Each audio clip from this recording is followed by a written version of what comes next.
Hello, hello out there. How's everyone doing? BG Maverick here, and I am reviewing season 4, episode 8 of Ready to Love. My God, guys, I just finished watching for the second time, and I caught the ending part where I missed it before. So this is season 4, episode 8, The X Factor. I'm calming my nerves with a little cider here. I feel like the show has taken a turn since the last episode. I'm just trying to regain my senses here. So the women show up this time not at the ladies' lounge, the restaurant that they were attending.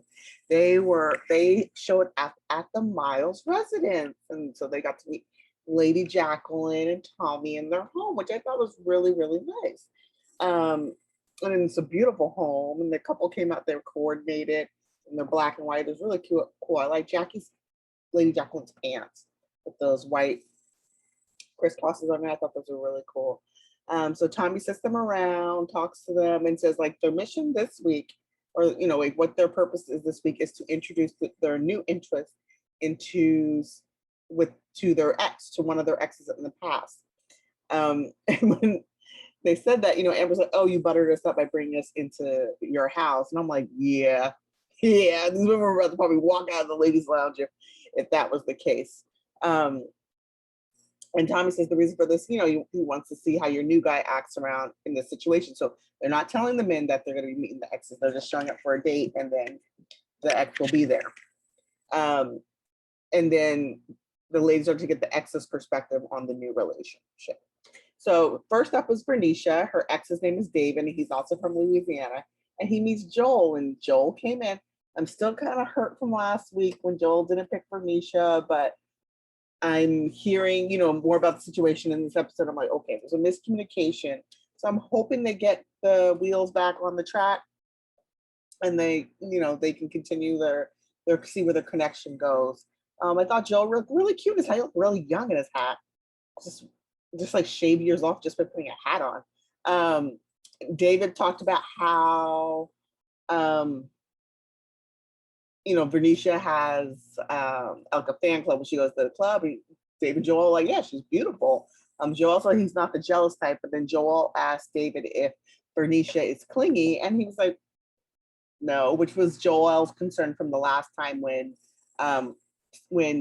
Bernicia met his friends, and she said she's very not clingy, but she's very territorial. So David clarified, no, she's not clinging. And then Bernicia says she's big on communication. And then we get to hear about what happened last time, about the miscommunication that happened. So Bernicia and Joel were supposed to meet up, but Joel didn't contact her when plans had changed. And so that was upsetting to her. But, they sat and they talked about it, how, communication is important and how they need to step up their game, step up their communication, step up their game. And so it looked like the meeting was a good thing for David and Joel and Bernicia. It seems to have set them on the right track again. At the same time, Alexis is introducing Ron to her ex Joseph. And as soon as Ron comes in, it just seems like, he just told the gentleman that like, oh, it looks like religion is just dripping off of you. And he's like, well, I'm a pastor. He turned towards the pastor. He was religious before, but with Alexa's, discussion with it, he became a pastor. Let's see here. Sorry, I'm just looking at my notes here. So Ron said he's not religious. He left the church because he thought preachers were greedy and had a bad experience with them. Ron said he is more spiritual than he is, and he's not going to just pray about something. He's going to just go up and get it, which she felt was like an insult to her. And you can see they're not on the same page when it comes to their core values. So I wouldn't say this meeting was very good. Next up, we get something that we haven't really seen, or I haven't seen in a while on Ready to Love. Bernicia and the ladies meet up, and they're having pedicures, and they have a little bartender there who makes drinks based on. And he was the only guy that didn't get a drink. Kyra is still clinging on to AJ, even though she's interested in Jason. And then Kyra notices that Liz is, really into David, really into Jason as well, and even orders it, teases and orders his drink. And so Kyra's like, well, I'll order a David. And I'm like, and then Kyra said, we're interested in the same guys. I'm like, since when are you guys interested in the same? I know about Jason, but Kyra, you're interested in David? I've never seen, I need to see like extra footage to see how they would coordinate, because I just, seeing all the red flags about David and see what happens later on, how with Kyra, I just don't see her as taking any of his mess. My first time with this drink, Golden State Cider. I'm an Angry Orchard girl, but I was like, I'll try it. It's pretty good. Okay, so next, this is where it starts to get a little juicy. Liz and her ex Clarence meet up with David. And so Liz sees him as a brother. And so she was telling about the situation. So last week, when Liz met up with David and his friends, they had their meeting and everything like that. But off camera, he asked her like what she did that day or the prior day. And she said, oh, I met with Jason and his friends. And he's like, oh, did you kiss Jason again? In front of his friends. And so she felt like, it's my first time meeting them. And, like, it's a bad impression. You don't want to do that. It's for someone that you're interested in by having like a little tiff or a little fight. But he seems really butthurt by this kid. He would have got his kiss too if he would have acted right, but he showed his ass. He showed his ass at the end of the day. So, I mean, I see where Liz is probably starting to feel uncomfortable and starting to feel those red flags. Like, David, I know I'm not articulate right now because he is just, my mind is just still on the ending here. Okay. So when David comes in, Clarence, they all greet each other. But the ex gets straight away to it. He's like, oh, I've heard, something happened with last week when you introduced her friends. And David's like, well, he came straight out the gate.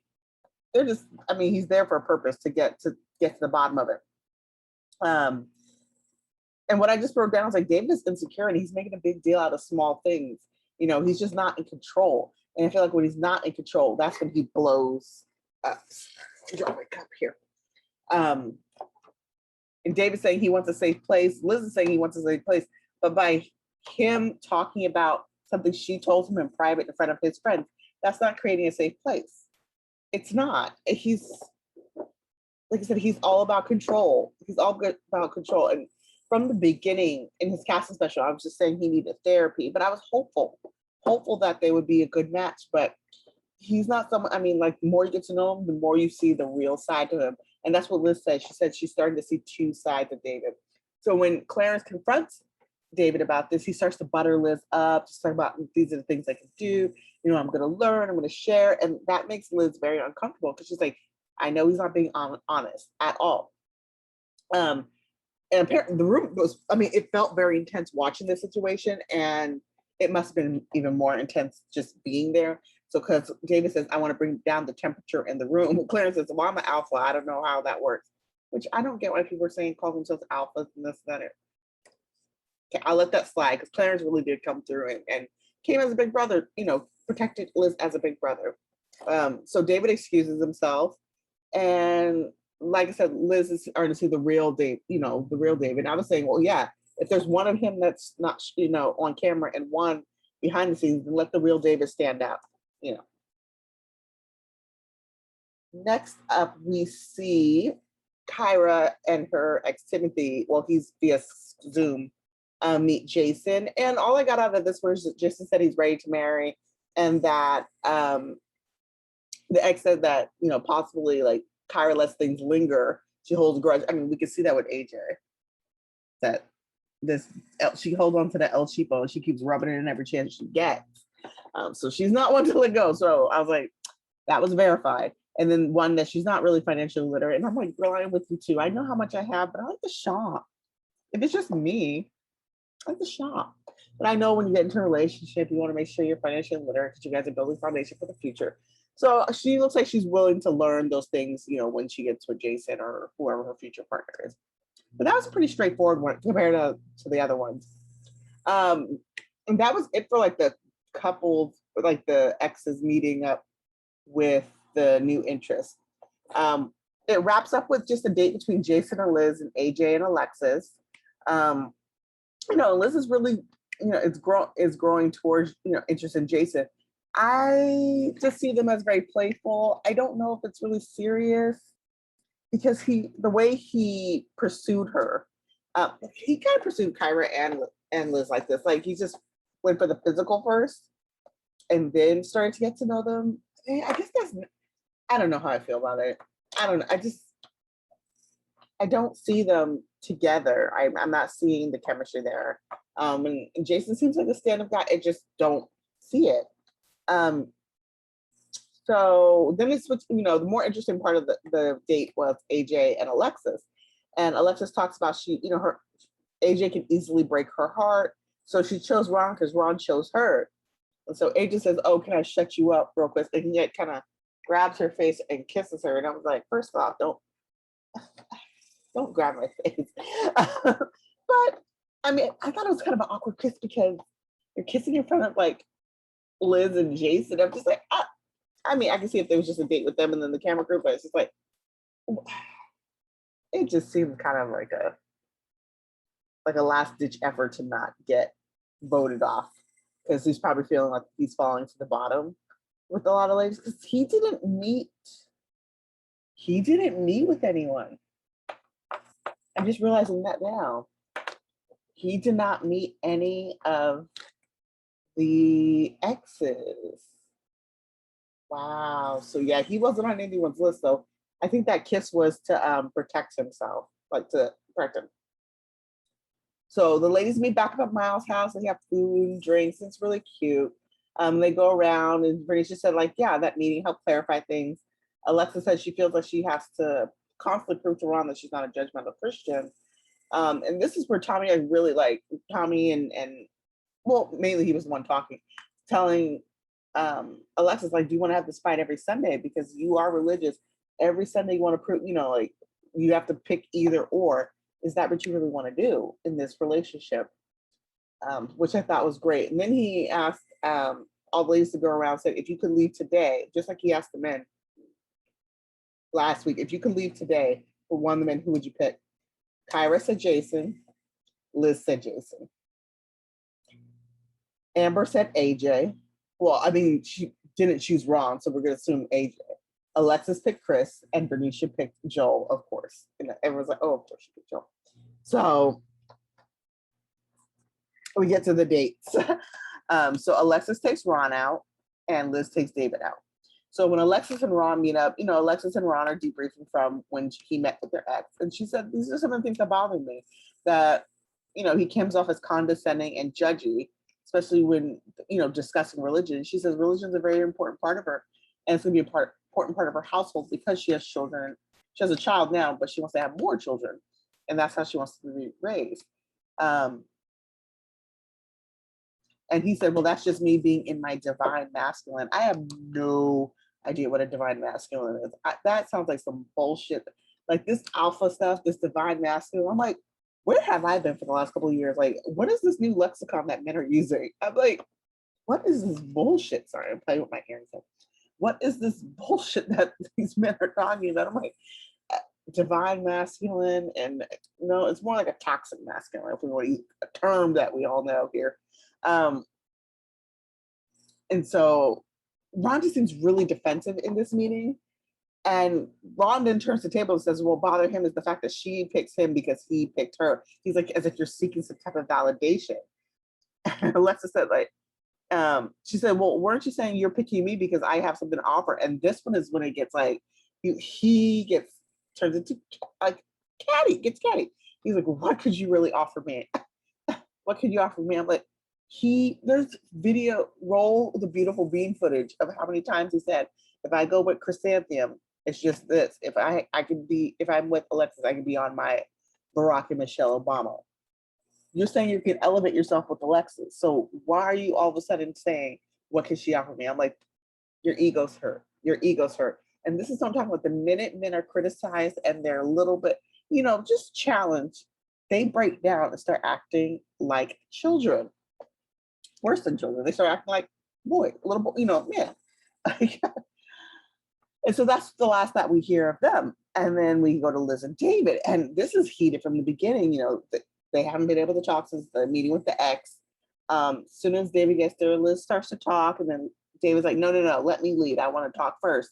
And she's like, no, let me talk. You know, she stands her ground. She's like, no, I'm going to say what I'm going to say.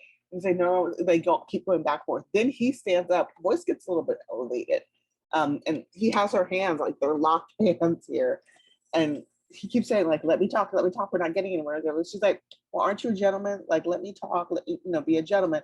And as they're standing there going back and forth, he like leans in. It looked like he was gonna kiss her. He went for her cheek, then her neck, and then her chest. It was just really, and then it just goes to be continued. So we don't even know who was eliminated. We don't even know. I'm hoping both because we don't need this energy in the house because I forgot to talk about a date. Oh my gosh, let me go back. Because Amber introduced KG Smooth Chris to her ex Tony. And all we got out of that one was just like Chris picks up energy. He's like, I feel like something's going on between you two, that you guys are still friends. And she's like, yeah, we're still friends. Because come to find out Tony's gay, which I knew. I was like, as soon as that he rolled up, I was like, he looks like he's gay. Not like in a judgmental way, but just like as an identifier. I was like, he looks gay. And then they said they went through something. But yeah, that was it. But yes, definitely. Yeah, we don't need that type of energy around because I'm sure KG Smooth could feel it and just be like, well, listen, y'all need to go. So that was how the show wrapped up. And so I can't wait for next week. I need to see who is out because then they're going to be trapped in a house together. And that's going to, I love those episodes. I think they happen in season 1 and season 2 when they're all trapped in a house because that's when people just voluntarily leave. The couples get solidified. Like the shit goes down. So I will see y'all next week. Same bat time, same bat place for episode 9 of Ready to Love. So I hope you enjoyed watching this review. I know I'm rambling, but hey, I'm just practicing because I'm just having fun. I enjoy doing these so much.